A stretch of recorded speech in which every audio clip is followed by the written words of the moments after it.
Hello, everybody. Welcome to Popcorn Planet. I am Andy Signor, and today we get to see some tea being spilled about Edward Norton and Hulk and Kevin Feige and Marvel. And let's get into it because this was actually fascinating for me. I want to actually get through the real interview because I see a lot of articles out there who are just jumping to the headline of Edward Norton says Marvel went back on its word over Dark Hulk film. Actor also talks about the cheap shot Kevin Feige publicly took at him. Now, technically, they're telling the truth here.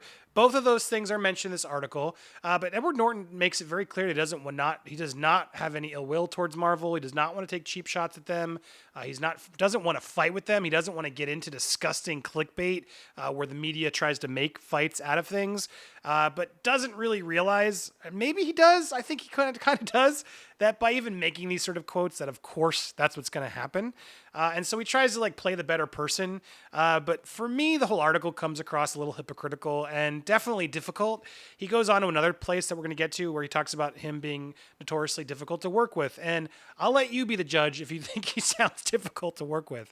But let's focus first on the Marvel portion because he finally gets into sort of what happened with Marvel and what was his plans with the Hulk.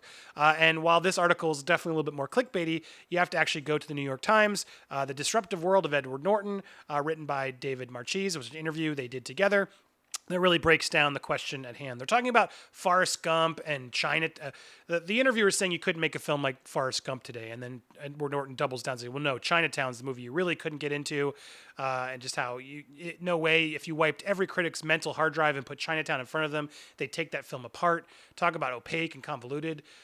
He's right. I think he actually has an interesting take here. They would. If you tried to make Chinatown today, all the critics would be like, but they keep going. And then the reporter then begins to say, hearing you talk about storytelling in the film business, even your use of high fructose corn syrup, something they talked about earlier, makes me wonder if your starring in The Incredible Hulk was bound to involve some friction with Marvel.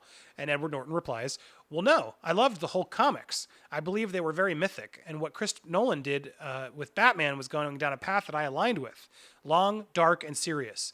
If there was ever a thing that I thought had that in it, it was the Hulk. It's literally the Promethean myth. I laid out a 2-film thing, the origin, and then the idea of Hulk as the conscious dreamer, the guy who can handle the trip. And they were like, that's what we want.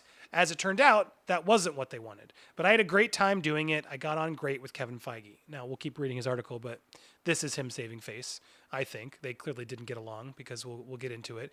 Didn't he put out that statement about you, which if you go and read the statement about you, Feige said, we have made the decision about to not bring Edward Norton back to portray the title role of Bruce Banner in the Avengers. Our decision is definitely not one based on monetary factors, but instead rooted on the need for an actor who embodies the creativity and collaborative spirit of our other talented cast members. Now, that is some shade if I've ever seen it. That really doesn't, no, it wasn't about money. This was because Edward Norton was a pain in the ass to work with. That's exactly what that means. And that clearly didn't sit well with him. So responding to that statement, Edward Norton said, yeah, which was cheap.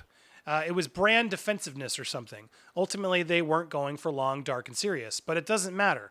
We had positive discussions about going on with the films, and we looked at the amount of time that would have taken, and I wasn't going to do that. I honestly would have wanted more money than they would have wanted to pay me, but that's not why I would have wanted to do another Hulk movie anyway.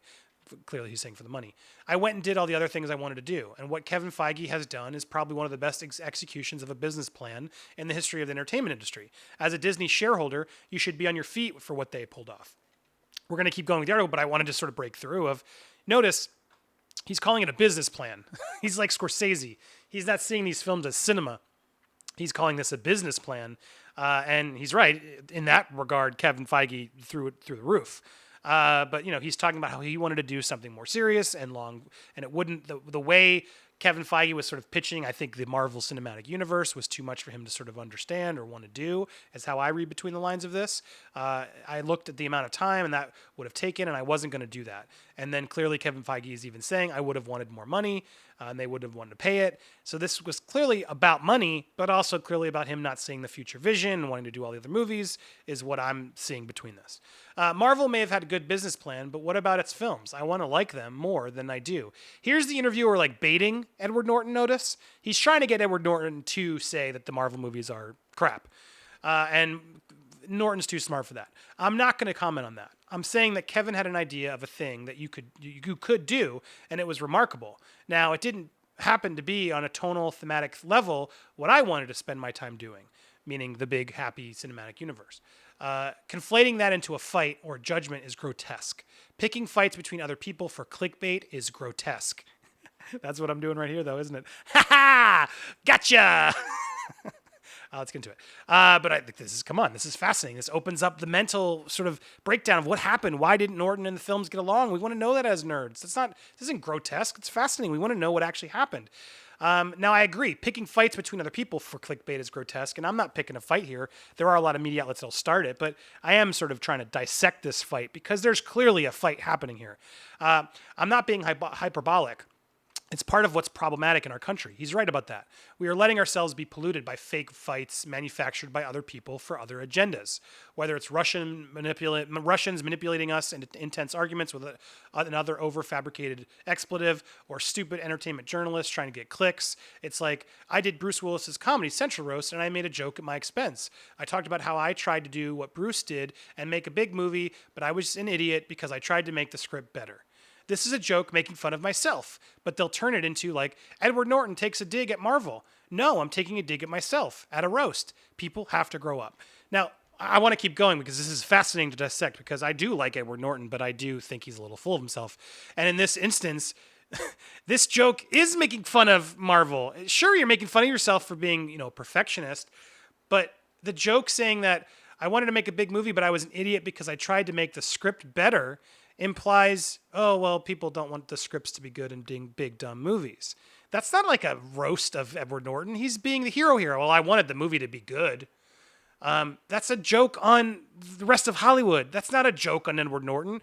The joke would have been, a joke about Edward Norton. Be like, yeah, well, I needed 100 takes to make the script better because it's never good enough for me. Something like that would have been sort of talking about the perfectionism or over annoyance of Edward Norton. Then you got a joke about yourself, Edward Norton. But to say I tried to make the script better, I'm an idiot for trying to do that in Hollywood, blah, blah, is a knock on Hollywood, not a knock on Edward Norton. So for him to say people grow up, I'm not taking a dig, I am taking a dig at myself, I don't really see it. It just sort of adds to the like pompous sort of persona that I feel like people have of Edward Norton. And then the interviewer jumps on this. That joke is based on the perception that you can be tough to work with. I'm curious about what that perception means to you. And it's interesting. In addition to the business with Marvel, Norton was, let's read the footnote.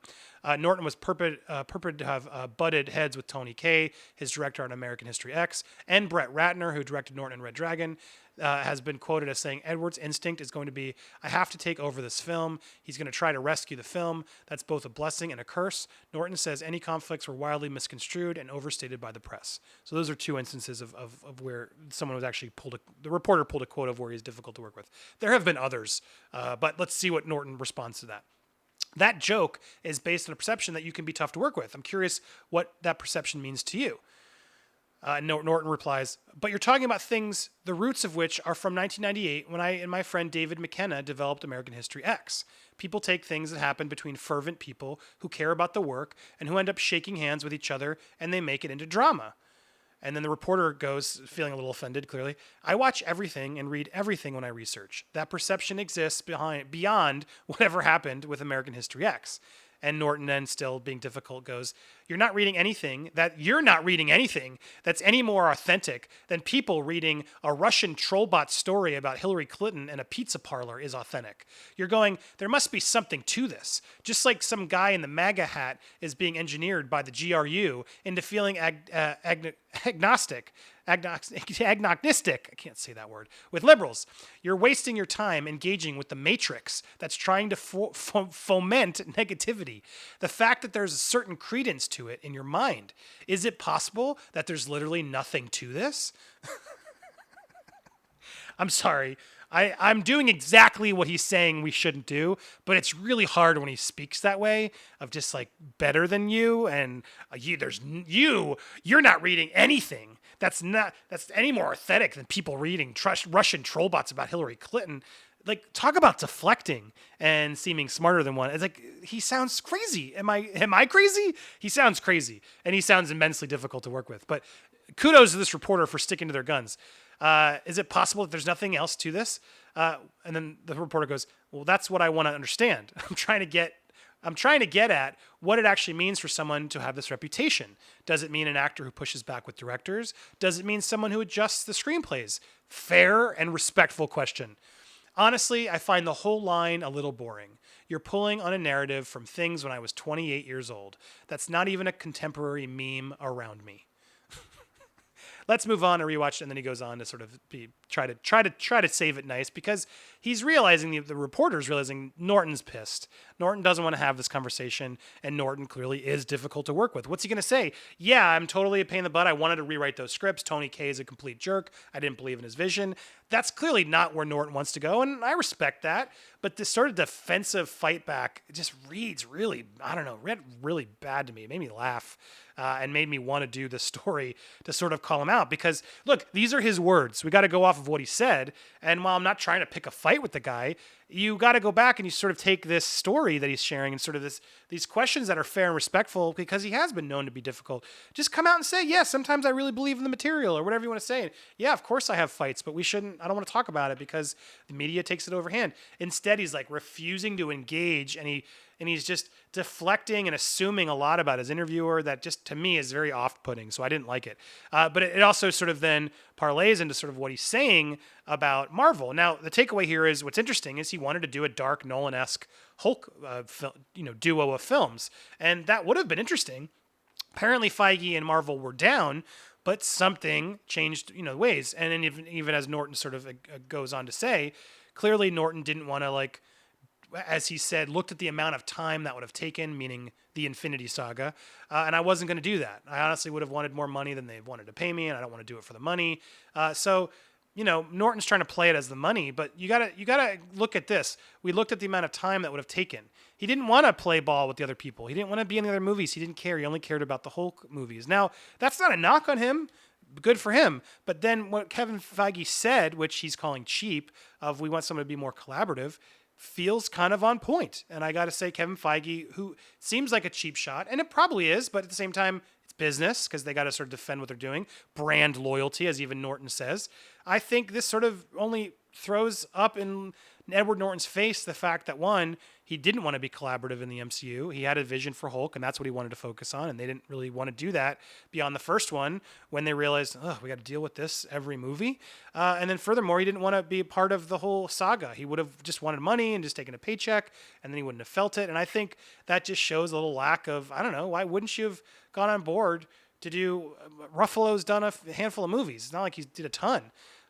It's weird that Norton sees that as a bad thing. Even Norton and Mount, good for the Disney execs.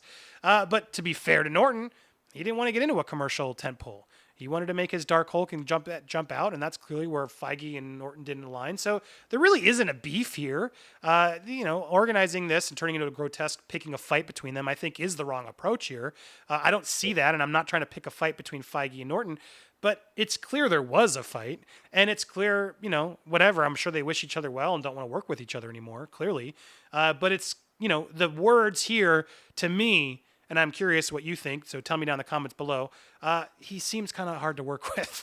It's the reality I'm reading it as. I still like him as an actor. I think he's done some fantastic work, and I'll watch his movies. And I like that he's doing movies that aren't Marvel movies, so good on Norton. But he does seem like an auteur that's hard to work with, and whatever. That's good for him. He's Edward Norton. He can get away with that.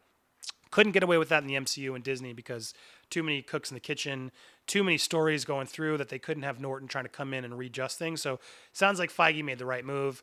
And while I'm curious to see what that second part would have been for a more dark Norton as Hulk, I am curious. I think ultimately Ruffalo came in and sort of brought what the MCU at that time needed and clearly a different idea. So maybe they can team up and make good. Why doesn't Norton make a comic book? Do a comic book of what your second one would have been. That'd be a cool what if scenario. Let's see it that way. Let's really shake hands. That's why I just wish Norton would have just been a little cooler about this because he says he doesn't want to create grotesque clickbait with picking fights, but the way he's sort of talking to this reporter and trying to play so defensive, it's hard to not see through and see the fight here and see sort of the pompous, annoying thing that Norton's doing. I mean, sure, he doesn't want to talk about it, but then just say you don't want to talk about it because you're talking about it. And you're talking about it in a smarter than thou attitude that just reeks of, ugh. I don't want to deal with this guy. And that's where the whole myth comes from. So there's clearly something in the myth, whether he wants to try and play like there's no, what did he call it? There's, that's not even a contemporary meme around me. Is how he's saying. He's no longer difficult to work with, which is probably true. Wes Anderson, the people he's teaming up with, probably like collaborating with him, and that's more of the fitting place that he wants to be. So that's no longer a contemporary meme. Sadly, I feel like this interview only encourages the opposite. So we'll see what happens. That's what happened with Hulk and Norton. Clearly, I don't think they're going to make up like Natalie Portman's done now back in the Thor world. I don't see Norton and Feige coming to shake hands again on this. What do you think? Are you glad? Would you like to see the Norton Part 2 as a comic or somewhere else? Hit me up down in the comments below or on social media at Andy Signor, and I'll be back with more videos soon. So thank you for watching. Be sure to subscribe, hit that notification bell, and stay tuned. Bye, everybody.